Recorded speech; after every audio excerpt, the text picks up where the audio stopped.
if somebody asks me what keeps you up at night, the thing that keeps me up at night is China.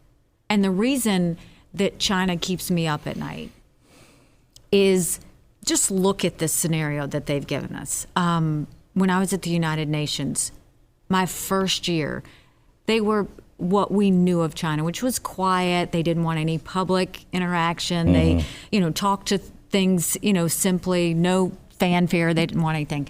Once President Xi made himself king, got rid of term limits, all of that changed. Overnight, they started infiltrating the UN, trying to become heads of different agencies. They started putting their fingers in countries' faces, threatening to saying, you better vote with us or else. They just got extremely aggressive, more vocal, all of that. They are now building up their military. They have the largest naval fleet in the world. They have more air defense systems. They're modernizing their military. We're not. They continue to steal intellectual property. President Trump was right to call them out on that. It's only as good as if we follow up on it.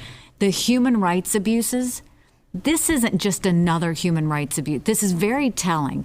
Here you have 1 million Muslim Uyghurs in concentration camps, making them change their name, change their religion, forcing them to drink, which is against their religion, sexual abuse, physical abuse.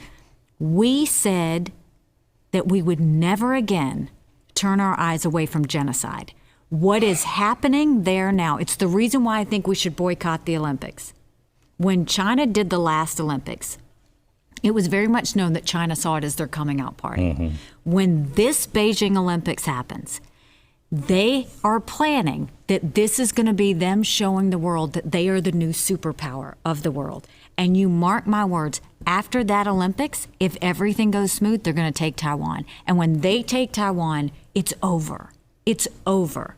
So what does that mean? What does that mean? It's over. Because they already tried it with Hong Kong to see if anybody was going to do anything.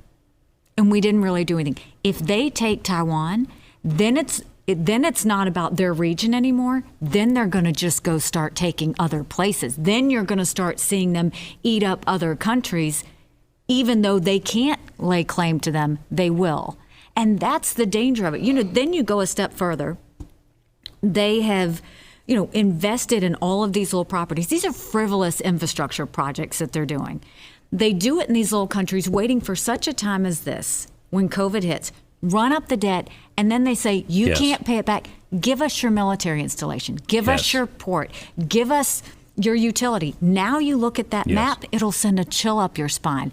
But the one that I think is the worst, President Xi started a commission years ago that he personally chairs that says any company that does business in China has to cooperate with the Chinese military.